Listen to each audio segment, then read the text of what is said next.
또 여호와를 기뻐하라. 그가 내 마음의 소원을 내게 이루어 주시리로다. 내 길을 여호와께 맡기라.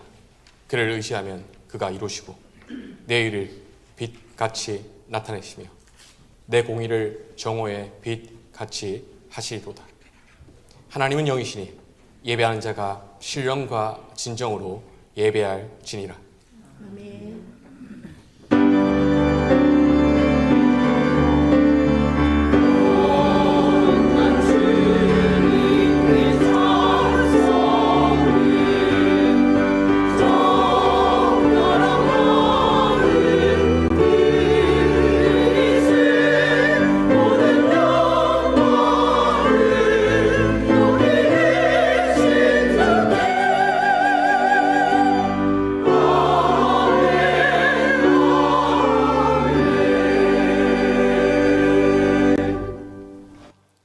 거룩하신 하나님, 사순절 넷째 주일 선한 목자이신 주님의 음성을 따라 우리가 믿음의 걸음을 옮겨 거룩한 하나님의 임재 앞에 나왔습니다.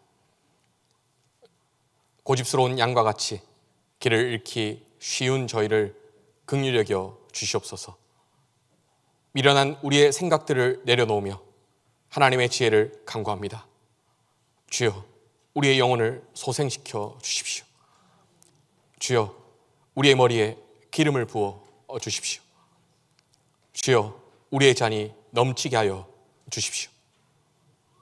성부와 성자와 성령, 성삼위 하나님께 영광이 세세무궁토록 함께 있을지어다. 아멘.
목자이신 하나님, 주님은 우리의 선한 목자라고 고백하고 또 찬송하면서도 우리는 늘 세상의 것에 굶주려 했습니다. 하나님께서 주신 말씀으로 만족하지 못하고 세상이 주는 떡을 갈구했습니다. 신실하신 하나님의 약속을 신뢰하지 못하고 끝없이 눈에 보이는 표적을 찾아 방황했습니다. 낮고 천한 곳으로 내려오신 십자가를 본받지 못하고 세상의 욕망을 쫓아 높은 보좌를 탐하며 살아왔습니다. 이 시간 어리석은 우리의 시선을 목자이신 하나님께만 고정하게 하여 주십시오. 하나님 한 분만으로 만족할 수 있도록 우리의 마음을 새롭게 창조하여 주십시오. 이제는 하나님과 나만이 아는 죄를 고백하며 참회 기도를 계속합니다.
여호와의 말씀이니라.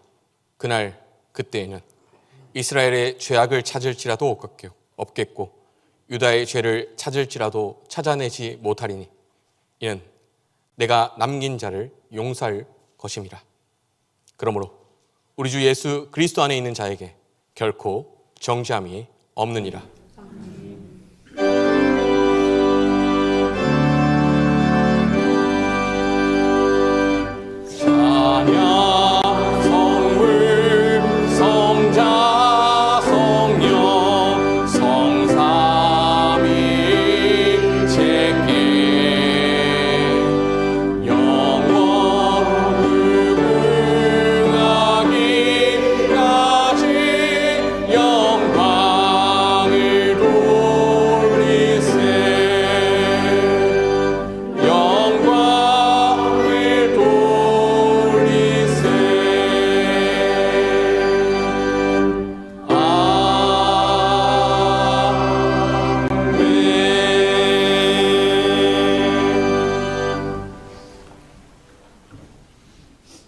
성시교독은 시편 23편 1절에서 6절입니다.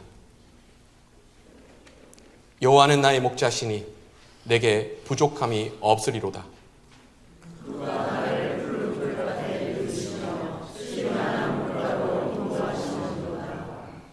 내 영혼을 소생시키시고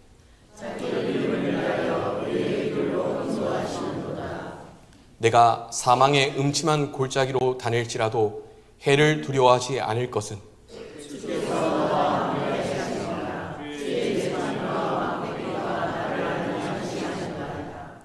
주께서 내 원수의 목전에서 내게 상을 차려주시고 기름을 내 머리에 부으셨으니 내 잔이 넘치나이다. 내 평생의 선하심과 인자하심이 반드시 나를 따르리니 내가 여호와의 집에 영원히 살리로다.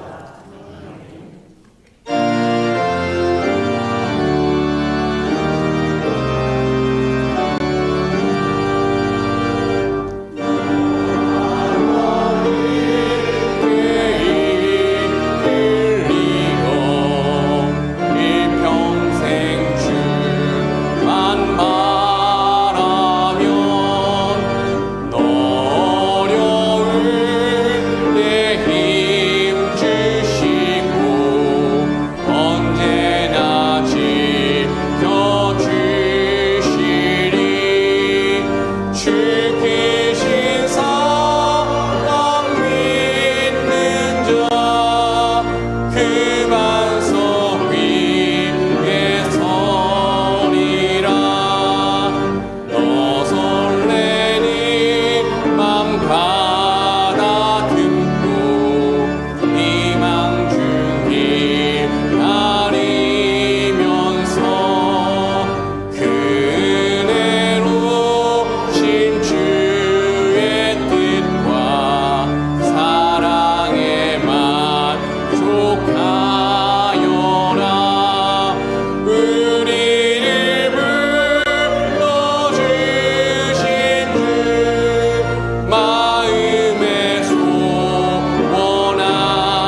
모든 은혜 내게서 이루어지리라.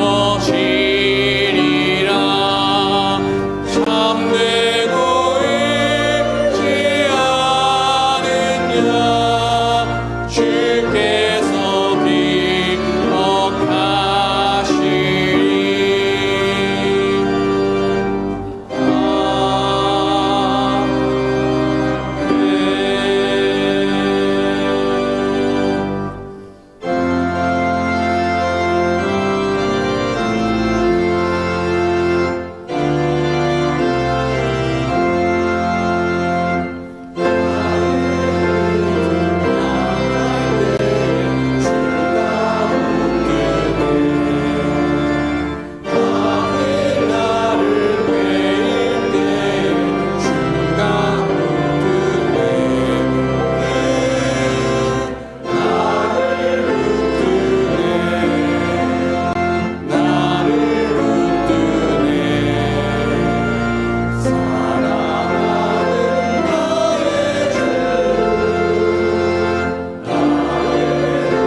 우리를 구원하신 하나님, 우리가 아직 죄인 되었을 때에 그리스도께서는 우리를 위하여 죽으심으로 우리에 대한 하나님의 사랑을 확증하여 주셨습니다.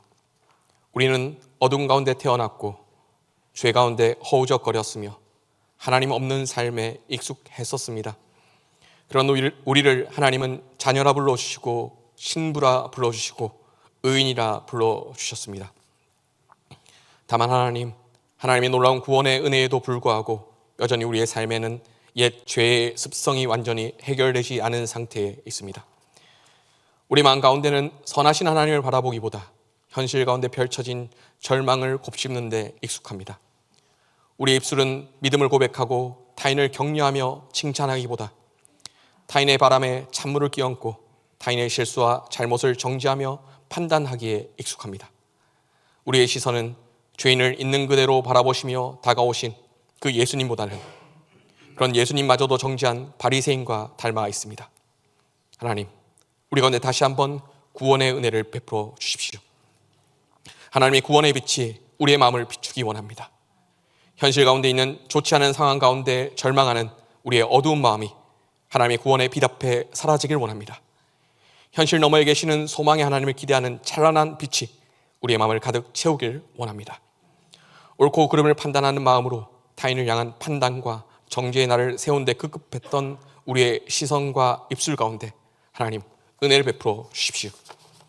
아직 죄인 되었던 우리를 장차 구원될 미래의 아름다운 형상을 바라보시고 우리를 자녀 삼아 주셨던 그 하나님의 시선을 우리 가운데도 허락하여 주십시오. 하여 우리의 판단과 정죄가 사라지고 타인을 향한 기대와 타인을 향한 소망과 타인을 향한 사랑의 시선이 또한 믿음과 축복의 말들이 넘쳐나게 하여 주십시오. 하나님, 오늘은 동신교회 주방에서 오랜만에 밥을 짓습니다. 수고하고 헌신하는 손길들을 기억하여 주십시오. 그들의 수고 덕분에 오랜만에 회복되는 동신교회 밥상에서 우리의 잃어버렸던 웃음들이 회복되게 하여 주십시오. 우리의 잊고 있었던 서로를 향한 소망이 회복되게 하여 주십시오. 또한 이 동신교회를 향한 믿음이, 무엇보다 동신교회를 다스리시고 인도하시는 하나님을 향한 믿음이 회복되게 하여 주십시오. 작지만 서로를 향한 배려가 묻어나는 따스한 섬김들이 계속해서 지속될 수 있도록 인도하여 주십시오. 서로를 향한 수고와 헌신들을 볼 수 있게 하시고 서로에게 있는 진심과 애정들을 바라볼 수 있게 하여 주셔서 우리를 하나로 묶으시는 하나님의 섭리를 볼 수 있게 하여 주십시오. 구원의 하나님, 하나님은 우리 생명의 구원자이시며 동시에 우리 동신교회의 구원자이십니다. 또한 우리가 살아가는 이 당리와 하단 지역의 구원자 되십니다. 하나님, 바라옵기는 하나님의 영광을 위하여 이 동신교회를 회복시켜 주십시오. 동신교회를 회복시켜 주시사 당리와 하단 지역에도 복음이 널리 전파되게 하여 주시고 잃어버린 영혼들이 돌아오게 하여 주십시오. 또한 이 모든 여정을 지나면서 오직 하나님만이 영광받아 주십시오. 감사합니다. 우리를 구원하신 예수 그리스도의 이름으로 기도드립니다.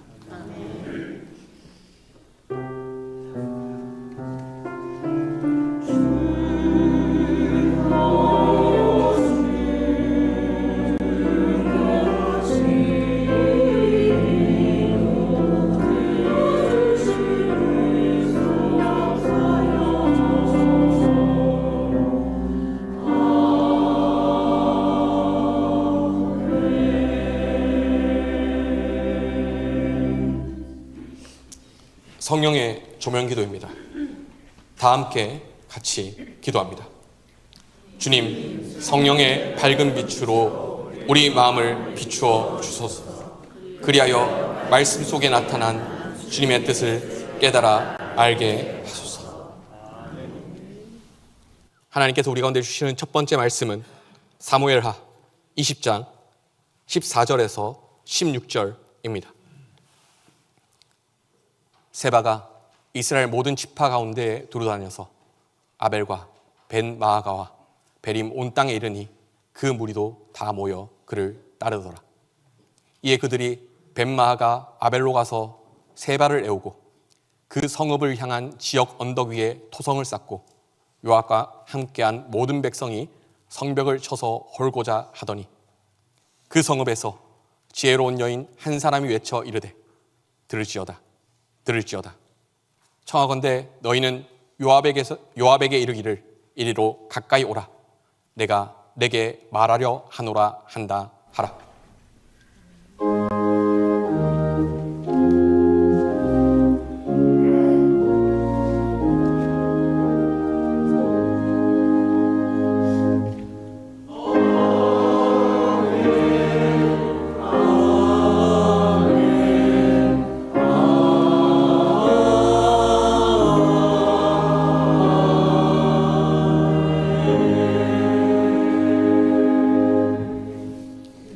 하나님께서 우리 가운데 주시는 두 번째 말씀은 사무엘하 20장 17절에서 18절입니다.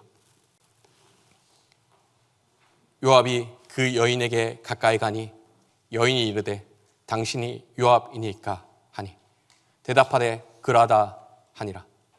여인이 그에게 이르되 여종의 말을 들으소서 하니 대답하되 내가 들으리라 하니라.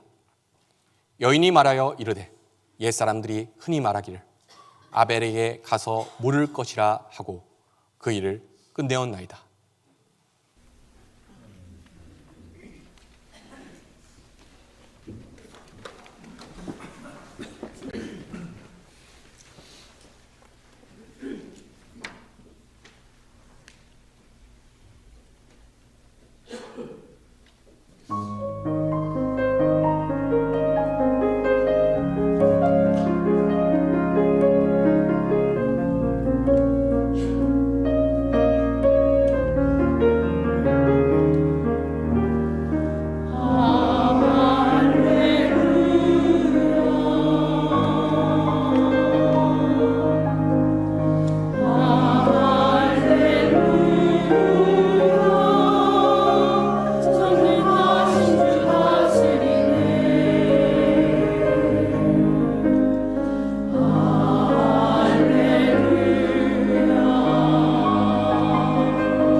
하나님께서 우리 가운데 주시는 세 번째 말씀은 사무엘하 20장 19절에서 22절입니다.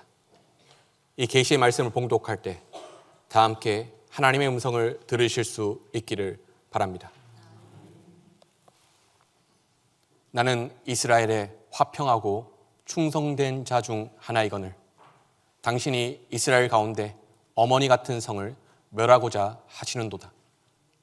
어찌하여 당신이 여호와의 기업을 삼키고자 하시나이까 하니 요압이 대답하여 이르되 결단코 그렇지 아니하다. 결단코 그렇지 아니하다. 삼키거나 멸하거나 하려 함이 아니니 그 일이 그러한 것이 아니니라. 에브라임 산지 사람 비그리의 아들 그의 이름은 세바라 하는 자가 손을 들어 왕 다윗을 대적하였나니 너희가 그만 내주면 내가 이 성벽에서 떠나가리라 하니라. 여인이 요압에게 이르되 그의 머리를 성벽에서 당신에게 내어 던지리이다 하고 이에 여인이 그의 지혜를 가지고 모든 백성에게 나아가매 그들이 비그리의 아들 세바의 머리를 베어 요압에게 던진지라. 이에 요압이 나팔을 불매 무리가 흩어져 성읍에서 물러나 각기 장막으로 돌아가고 요압은 예루살렘으로 돌아와 왕에게 나아가니라.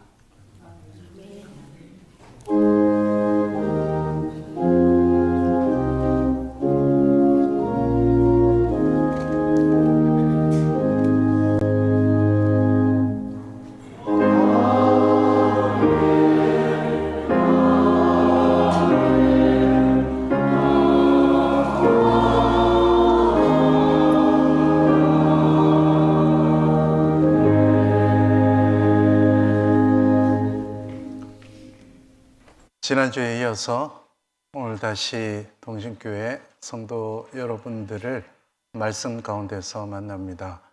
우리 말씀 시작하기 전에 옆에 있는 분들과 화평을 기도하는 마음으로 샬롬 하고 한번 인사 나누면 좋겠습니다. 샬롬.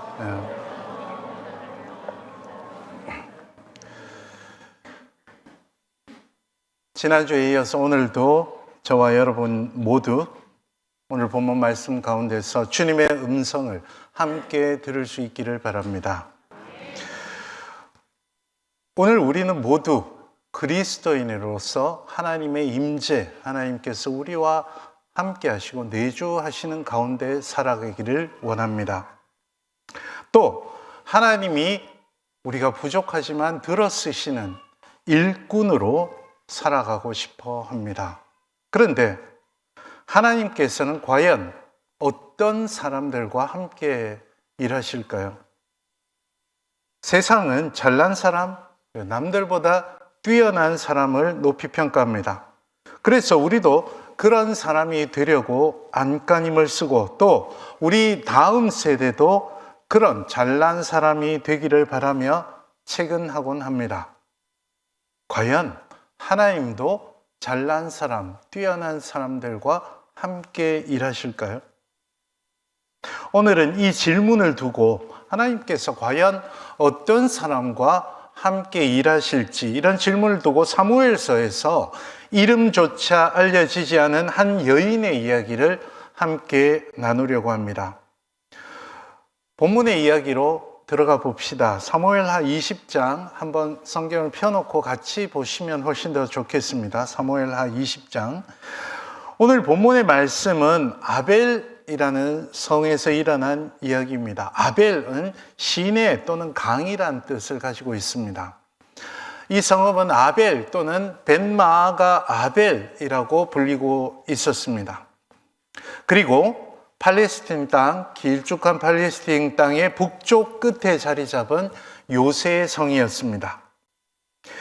이때는 다윗이 이스라엘의 임금으로 등극한 뒤에 아직 정권이 안정되지 않은 때였습니다.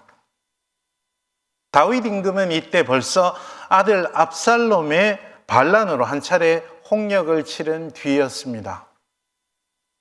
그런데 다윗 임금과 다윗 임금의 출신 지파, 유다 지파 사이에 지나치게 친밀한 것에 불만을 품고 또 위기의식을 가지고 있었던 나머지 10지파가 항의하였습니다. 왜 유달리 유다 지파만 다윗 왕 곁에서 제 맘대로 행동하느냐라며 볼멘소리를 했습니다. 여기에는 정치적인 위기도 있었습니다. 유다가 다윗 왕의 정권에 지나치게 가까우면 결국 자신들은 정권에서 멀어질 것이라는 위기감도 있었을 것입니다. 이 이야기가 오늘 본문 바로 앞에 19장 마지막 부분에 나옵니다. 이런 볼멘 소리를 하자 유다 지파는 다만 자기네가 다윗 임금과 혈통적으로 더 가까운 사이라 그랬다라고 말하였습니다. 나머지 지파들은 불만이 아직 여전히 가득했지만 결국 19장 43절의 말씀을 보면 유다 사람의 말이 이스라엘 사람의 말보다 더 강경하여서 그 불만을 사겨야만 했습니다. 한마디로 말하자면 유다 지파와 나머지 지파 사이에 지역 감정의 골이 깊어지기 시작한 것입니다. 결국 이렇게 시작한 지역 감정은 여러분이 아시는 대로 나중에 나라가 둘로 나뉘어지는 데까지 이르게 되었죠. 급기야 이 감정의 골은 당장 반란으로 터지게 되었습니다. 그 우두머리가 사울이 베냐민 지파 출신 아닙니까? 이 베냐민 지파 사울의 남은 세력이라고 할 수 있는 베냐민 지파의 비그리의 아들 세바라는 사람이었습니다. 이른바 세바의 반란이 터졌습니다. 그리고 베냐민 지파와 더불어 나머지 10지파도 세바의 세력에 동조해서 함께 반란을 일으켰습니다. 하지만 비록 10지파가 연합했다고 하더라도 요압 장군, 경험이 많은 요압 장군을 필두로 한 왕실 소속의 왕실 소속 정부군의 강력한 군사력을 감당하기에는 역부족이었습니다. 결국 쫓겨다니던 반란군의 우두머리 세바는 오늘 본문 말씀에 바로 그 성 아벨성으로 피해 들어가게 되었습니다. 여기서부터 오늘 본문 말씀이 시작합니다. 요압이 이끄는 정부군은 견고한 아벨성까지 세바를 쫓아왔습니다. 견고한 아벨성에 이른 정부군은 성문을 걸어 잠그고 숨어든 세바를 잡기 위해서 성문 앞에, 성벽 앞에 토성을 쌓기 시작했습니다. 이것은 고대 전투에서 공성전, 성을 공격하는 전쟁을 치를 때 아주 원시적이지만 효과적인 방법이었습니다. 성벽 높이까지 흙으로 성을 쌓아서 성벽을 넘어서 성을 공격하는 작전이죠. 토성은 이내 성벽 높이, 아벨성의 성벽 높이까지 이르렀고 정부군의 공격이 이제 코앞에 닥쳤습니다. 이 급박한 때 절체절명의 순간에 한 여인이 등장합니다. 이 여인은 정부군을 향해서 외칩니다. 본문 16절의 말씀을 같이 한번 보시면 좋겠습니다. 16절에서 그 성읍에서 지혜로운 여인 한 사람이 외쳐 이르되 들을지어다 청하건대 너희는 요압에게 이르기를 이리로 가까이 오라 내가 네게 말하려 하노라 한다 하라. 이렇게 이야기합니다. 이 여인은 지금 정부군의 수장이었던 요압 장군과 독대를 요구합니다. 이 말을 들은 정부군의 장군 요압이 성벽 가까이 가서 그 여인의 말을 들어주는 것을 수락합니다. 그러자 그 여인이 요압 장군을 설득하기 시작합니다. 18절과 19절 말씀을 제가 읽어드립니다. 18절과 19절 여인이 말하여 이르되 옛 사람들이 흔히 말하기를 아벨에 가서 물을 것이라 하고 그 일을 끝내었나이다. 나는 이스라엘의 화평하고 충성된 자 중 하나이거늘 당신이 이스라엘 가운데 어머니 같은 성을 멸하고자 하시는도다. 어찌하여 당신이 여호와의 기업을 삼키고자 하시나이까 하니. 여인이 한 이 말은 요압에게도 상당히 설득력 있게 들렸습니다.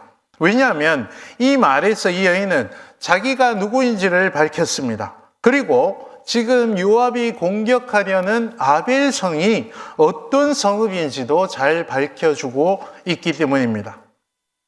아벨이라는 성읍은 여인이 들고 나온 속담처럼 아마도 옛 이스라엘에서 평화를 중재하는 구실을 했던가 봅니다.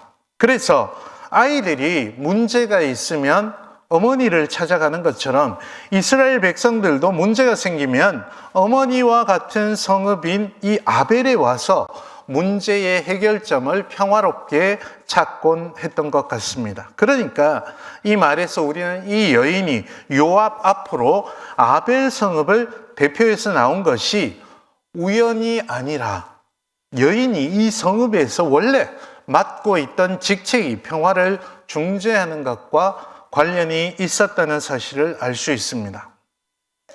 여인의 이 설득력 있는 말에 요압도 한 걸음 물러서죠. 20절에서 살기 등등하던 정부군의 장군 요압은 여인에게 반란군의 우두머리인 세바만 넘겨주면 물러나겠다라고 약속합니다. 그리고 이 여인은 요압 장군과 그것을 두고 협상의 결론을 내렸습니다. 우리는 이어지는 본문에서 여인의 모습에 주목하여 볼 필요가 있습니다. 22절 첫 부분을 보십시오. 22절 첫 부분에 이 여인이 그의 지혜를 가지고 모든 백성에게 나아가매 이렇게 말씀합니다. 이 말이 무슨 뜻입니까? 여인은 성 안에 있는 백성들을 다시 한번 지혜로운 말로 중재합니다. 여기에서 우리는 이 여인이 성읍 대외적으로나 또 대내적으로나 평화 중재에 아주 중요한 역할을 하던 지도자였을 것이라는 사실을 알 수 있습니다. 결국 아벨 성읍의 백성들도 여인의 말에 동의해서 세바의 목을 베어서 요압에게 내어줍니다. 그리하여 요압이 이끄는 정부군은 아벨 성읍에서 다시 철수하고 이 성읍 그리고 이스라엘 전체의 평화가 다시금 찾아오게 되었습니다. 오늘 본문의 이 이야기에서 자칫 엄청난 피를 부르는 전쟁으로 치달을 수도 있었던 급박한 상황에서 한 지혜로운 여성의 중재로 피부치 사이의 전쟁을 피하고 평화롭게 해결할 수 있었던 모습을 볼 수 있습니다. 아벨의 이 여인이 요압에게 말하였던 것처럼 아벨에서 가서 물으라 라는 속담과 아벨 성읍의 어머니와 같은 중재 기능이 그대로 실현되는 모습을 본문에서 볼 수 있습니다.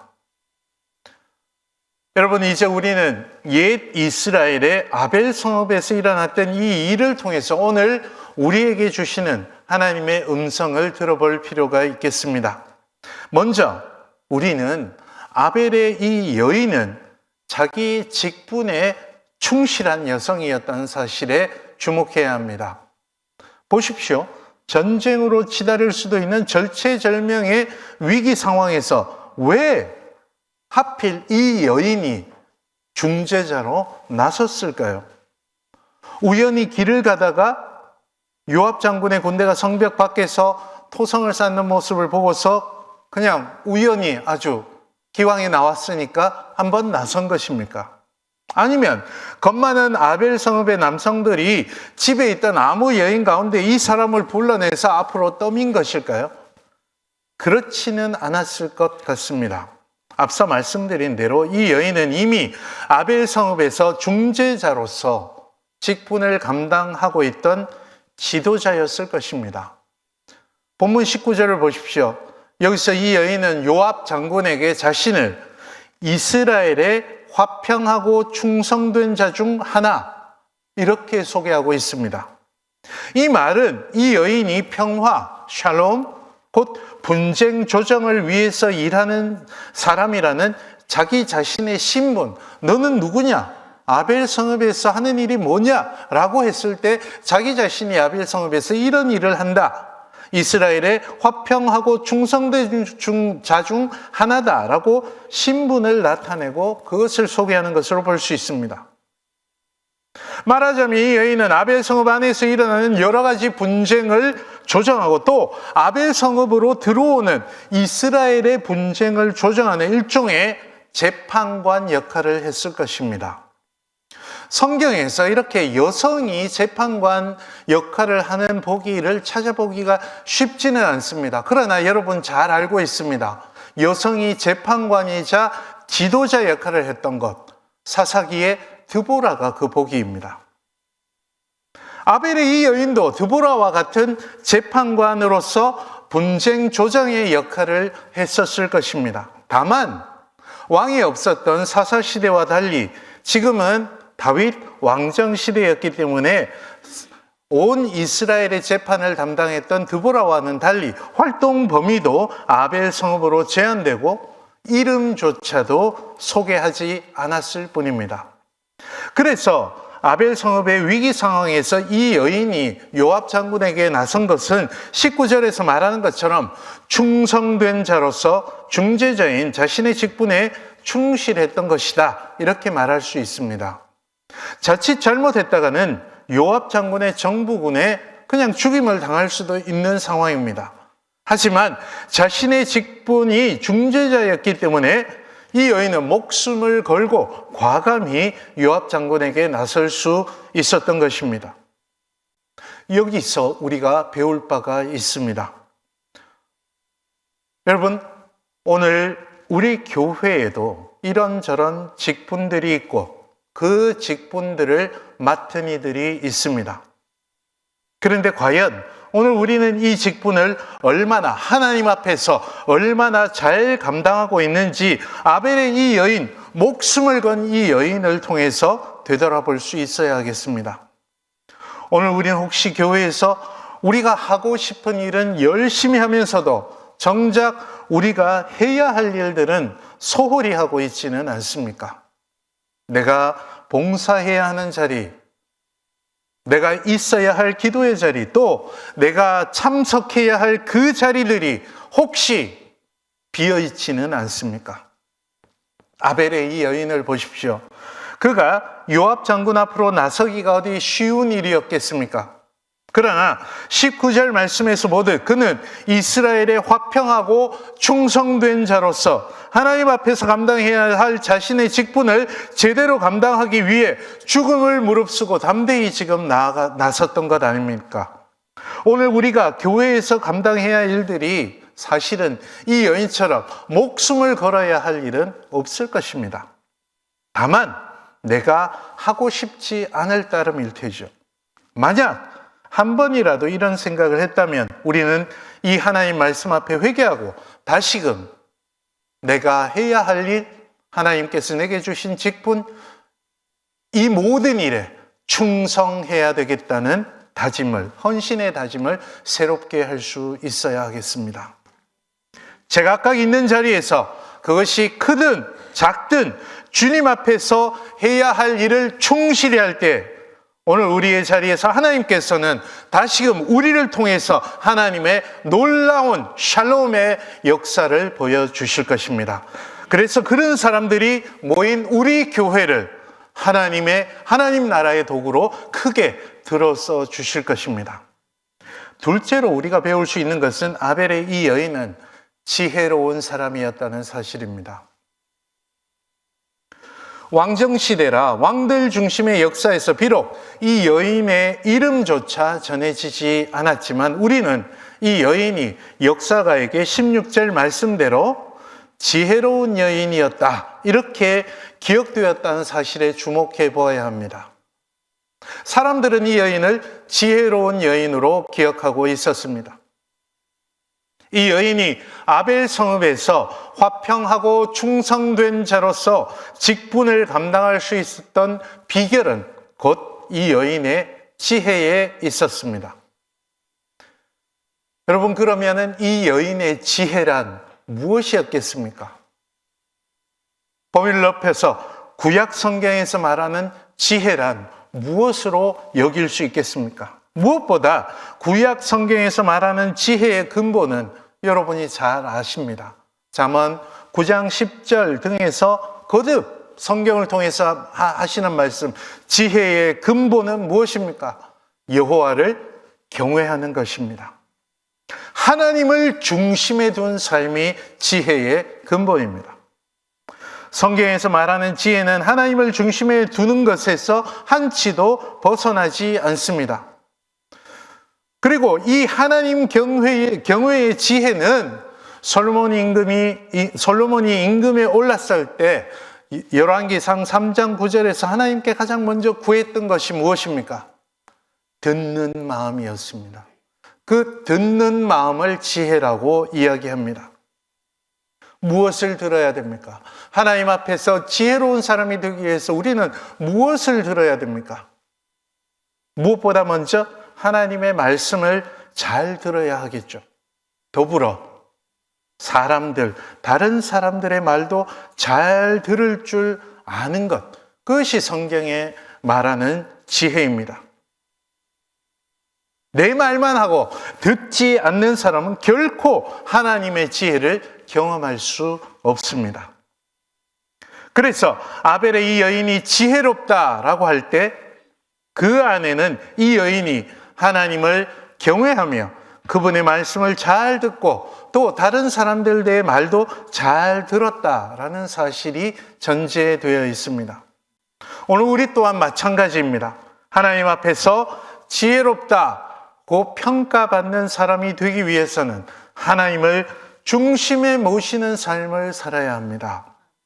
교회에서는 아멘 아멘 하다가도 교회 문을 나서면 기억하실지 모르겠지만 지난주에 제가 말씀드린 대로 하나님 다음 주에 뵙겠습니다 라고 하나님과도 작별 인사하면서 그래도 세상을 살려면 하면서 여느 사람들과 똑같이 남을 헐뜯고 비방하고 쉽게 욕하고 너무나 쉽게 물질주의와 현실주의에 빠져버린다면 그것은 결코 지혜로운 삶이라고 할 수 없을 것입니다.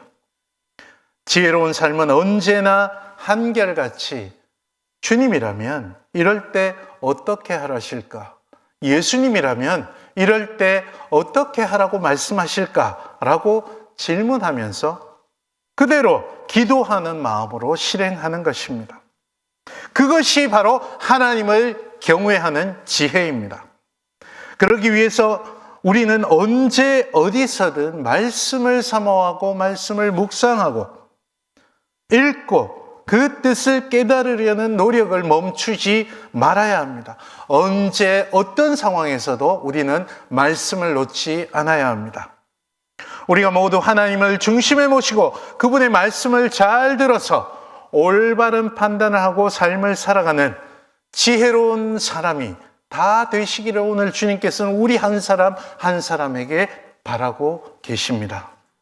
셋째로 우리가 배울 수 있는 것은 아벨 성읍의 이 지혜로운 여인은 화평한 자로서 평화, 샬롬을 일구어내는 사람이었다라는 사실입니다. 아벨 성읍의 이 지혜로운 여인은 결국 피부치 사이의 전쟁을 막고 샬롬, 평화를 일구어냈습니다. 19절에서 이 지혜로운 여인이 자신을 어떻게 소개한다고 말씀드렸습니까? 이스라엘의 화평한 자라고 하지 않았습니까? 이 여인은 분쟁을 중재하며 화평을 일구어내는 것이 주된 임무였습니다. 그리고 그렇게 할 지혜, 하나님을 경외하고 하나님의 말씀을 듣고 사람들의 말씀을 들어서 그렇게 할 지혜도 가지고 있었습니다. 그래서 이 여인이 있는 곳에는 화평, 샬롬이 있었습니다. 오늘 본문에서도 자칫 동족 상잔의 비극이 벌어질 수도 있는 위기의 상황에서 이 여인은 지혜로 샬롬을 일구어냈습니다. 여러분, 오늘 우리가 다 잘 알고 있듯이 온 세계는 전쟁으로 몸살을 앓고 있습니다. 물론 우리가 지금 여러 곳에서 벌어지고 있는 이 세계 평화, 전쟁이 벌어지고 있는 이 세계의 평화를 책임져야 되겠다. 이 세계의 샬롬을 책임져야 되겠다. 이런 거창한 목표를 지금 당장 세울 필요는 없고 또 우리 대부분은 그럴 자리에 있지도 않습니다. 그러나 오늘 우리 또한 적어도 우리가 살고 있는 이 자리, 이 공동체에서 분쟁과 갈림과 갈등과 다툼을 샬롬으로 화평으로 일구어내야 하지 않겠습니까? 하나님께서는 이스라엘의 화평한 자 아벨의 이 지혜로운 여인을 통해서 전쟁으로부터 샬롬, 화평을 일구어 내셨습니다. 그것은 오늘 우리를 향한 하나님의 뜻이기도 합니다. 오늘 우리 그리스도인들이 가는 곳에는 샬롬, 화평이 있어야지 분쟁이 일어나고 다툼이 일어나서야 되겠습니까? 우리 주님께서는 이 자리에 있는 우리가 모두 저마다 처한 자리에서 그곳이 어디든 가정이든 교회 공동체이든 직장이든 사회의 어디이든 처한 자리에서 화평한 자로서 샬롬을 일구어내는 하나님의 평화의 일꾼들이 다 되시기를 바라고 계십니다.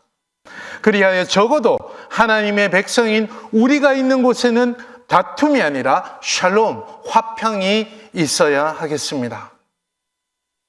주님의 사랑하시는 동신교회 성도 여러분,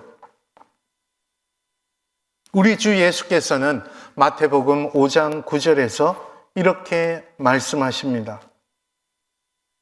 화평케 하는 자는 복이 있나니 그들이 하나님의 아들이라 일컬음을 받을 것이요.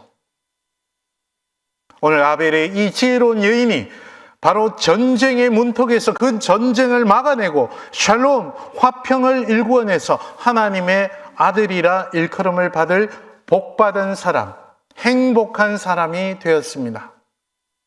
그리고 비록 이름도 남아있지 않지만 하나님의 샬롬, 하나님의 화평을 일구어낸 중요한 일꾼으로 성경에 기록되어 길이 남게 되었습니다. 하나님께서 들어 쓰시는 사람이 되었습니다. 우리도 화평을 만들어내는 지혜로 주 안에서 우리의 행복을 삼을 수 있다면 얼마나 좋겠습니까? 저와 여러분이 이 동신교회가 이런 주님이 주시는 이런 복을 매 순간 누리며 살아갈 수 있기를 간절히 기도합니다. 아무쪼록 주님이 세우신 이 동신교회가 주님이 주시는 은총과 화평으로 모든 성도님 한 분 한 분을 통해서 회복되어서 사랑이 넘치고 화평이, 샬롬이 넘쳐나는 교회로 이 땅에 주님의 빛을 비추기를 간절히 바랍니다. 함께 기도합시다. 사랑하시는 주님, 오늘 우리가 아벨의 지혜로운 여인과 같은 일꾼들로 다시금 주님께 들어 쓰임을 받을 수 있도록 인도하여 주옵소서. 맡은 직분에 충실히 임하는 충성된 자로 삼아주시고 하나님만을 섬기고 하나님의 뜻을 분별하는 지혜로운 사람이 되게 하여 주시며 화평한 자로서 주님의 화평을 일구어가는 일꾼들로 삼아 주옵소서. 그리하여 우리 주 예수 그리스도께서 약속하신 행복을 다 누리는 주님의 일꾼들로 삼아 주옵소서. 예수님의 이름으로 기도합나이다. 아멘. 사도신경으로 우리의 신앙을 고백합니다. 나는 전능하신 아버지 하나님 천지의 창조주를 믿습니다. 나는 그의 유일하신 아들 우리 주 예수 그리스도를 믿습니다. 그는 성령으로 잉태되어 동정녀 마리아에게서 나시고 본디오 빌라도에게 고난을 받아 십자가에 못 박혀 죽으시고 장사된 지 사흘 만에 죽은 자 가운데서 다시 살아나셨으며 하늘에 오르시어 전능하신 아버지 하나님 우편에 앉아 계시다가 거기로부터 살아있는 자와 죽은 자를 심판하러 오십니다.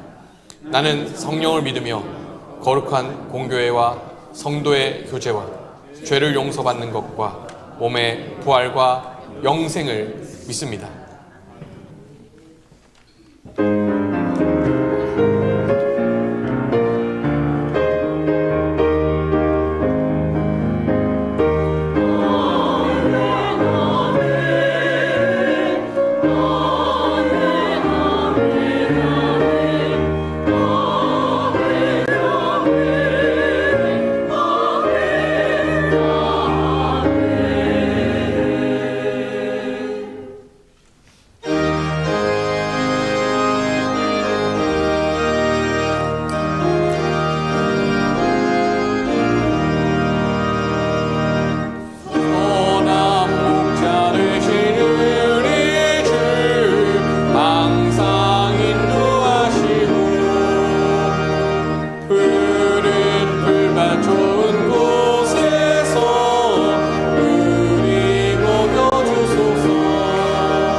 하나님, 이 시간 우리의 예물을 봉헌합니다.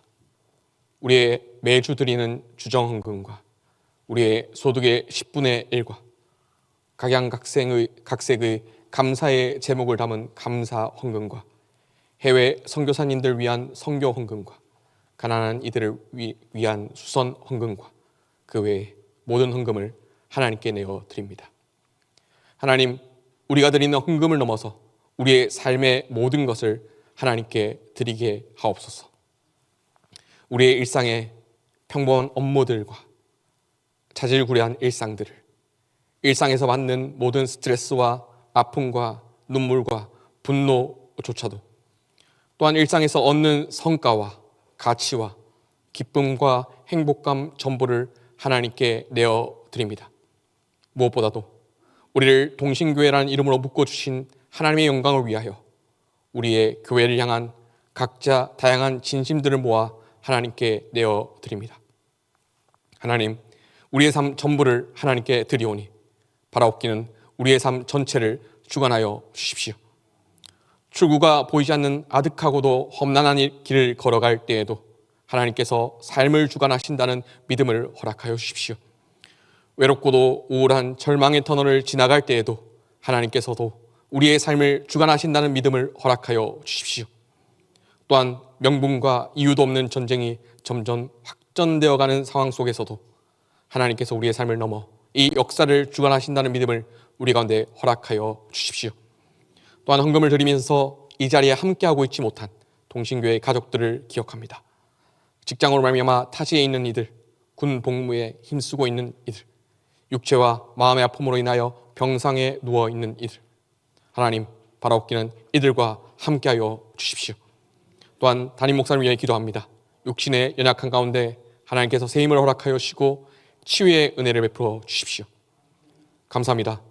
우리 삶의 이유가 되시는 예수 그리스도의 이름으로 봉헌기도 드립니다.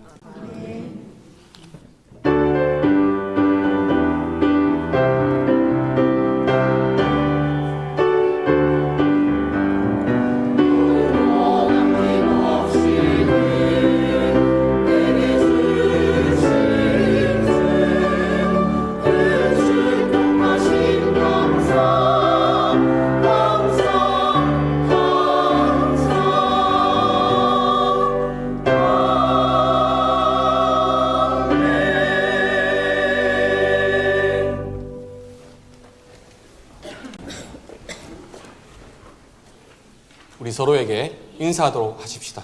서로에게 인사하실 때 반갑습니다 하고 인사하겠습니다. 반갑습니다. 반갑습니다. 반갑습니다. 반갑습니다.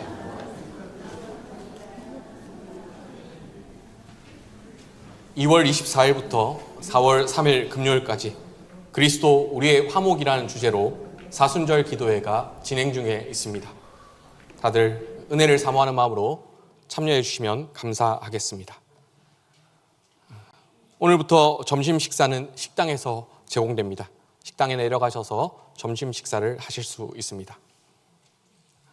그리고 지난주에 이어서 부산장신대학교 구약학 교수로 재직 중이신 김정훈 목사님께서 말씀을 전해 주셨습니다. 이제 다 함께 일어나 여기에 모인 우리 찬송하겠습니다.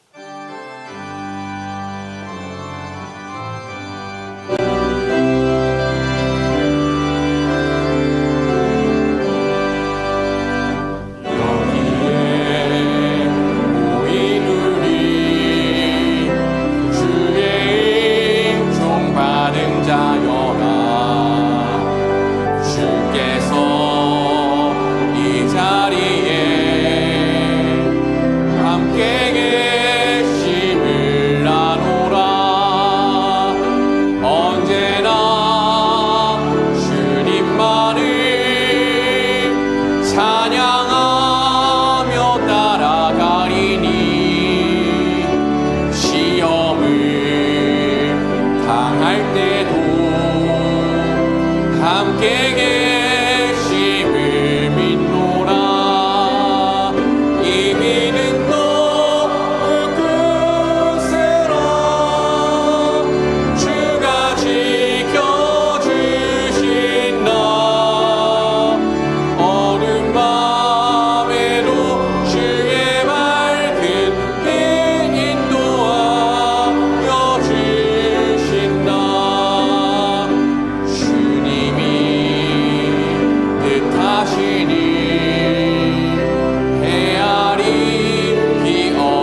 밤에도 주의 밝은 인도하여 주신다.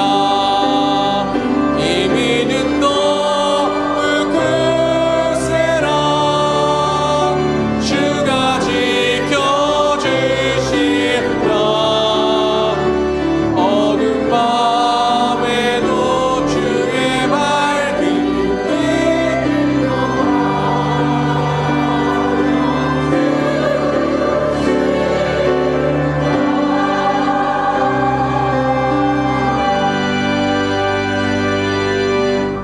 기도합시다. 주 예수 그리스도의 은혜와 하나님 아버지의 사랑하심과 성령님의 교제케 하심이 이 자리에 머리 숙인 주님의 사랑하시는 백성들과 그 삶, 이 동신교회 위에 지금부터 영원토록 함께 하시기를 간절히 축원하옵나이다. 아멘.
감사합니다.